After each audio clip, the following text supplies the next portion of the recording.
Vous souhaitez acheter un bien immobilier aux enchères judiciaires et vous vous demandez comment il faut procéder.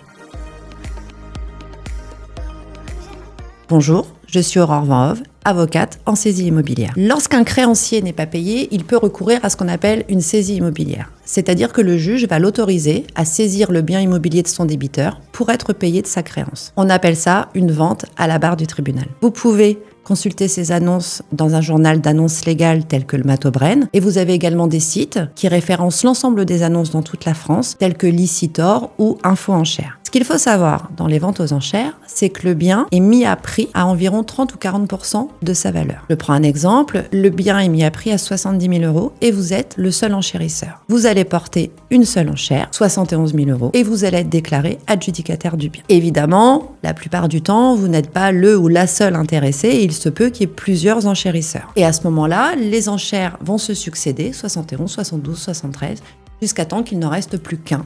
Et pour faire simple, c'est le plus gros montant qui emporte le bien. Ce qu'il faut prendre en compte impérativement, c'est que la représentation par un avocat est obligatoire. Avocat inscrit au barreau du tribunal dans lequel a lieu la vente. Il faut faire attention également à s'y prendre un petit peu en avance. Ce qu'il faut savoir, c'est que bien souvent les visites de ces biens, puisqu'il y a des visites organisées, alors en général il y en a une session avec tous les intéressés. Cette visite, elle a lieu en général 15 jours, voire même un mois avant l'audience. Donc si vous vous réveillez 15 jours avant l'audience, vous pouvez toujours acheter sans visiter. Il faut vous y prendre également en avance, puisque vous devrez fournir le jour de l'audience un chèque de banque d'un montant que l'avocat vous aura indiqué. Ce chèque de banque n'est pas votre chéquier à vous, c'est un chèque qui émane de la banque et qui s'est donc assuré que votre compte disposait bien des fonds nécessaires. On ne peut pas risquer d'avoir un chèque en bois, si vous préférez. Donc nécessairement, vous allez mettre quelques heures, quelques jours à l'obtenir. Vous devez aussi rencontrer l'avocat parce que c'est le seul qui pourra vous aider à calculer les frais. En plus du prix d'achat de l'immeuble, vont s'ajouter des frais. Vous avez les frais liés à la vente, c'est-à-dire les frais qu'a dû exposer le créancier pour parvenir à la vente, les PV de constat d'huissier, les frais de publicité, tous les frais d'avocat, l'avocat du poursuivant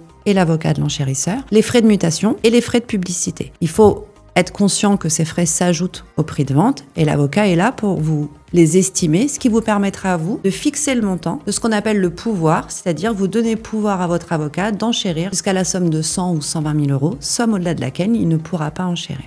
Vous pouvez, si vous le souhaitez, assister aux enchères. C'est toujours un exercice assez sympathique, ce qui vous permet aussi de modifier le montant de vos enchères si vous voyez par exemple que votre concurrent est à la limite et vous aussi, des fois à quelques milliers d'euros près, on peut reporter une enchère. En tout cas, l'enchère se fera nécessairement par l'avocat qui seul peut vous représenter à l'audience. Donc si vous souhaitez enchérir, la première étape obligatoire, c'est de contacter un avocat.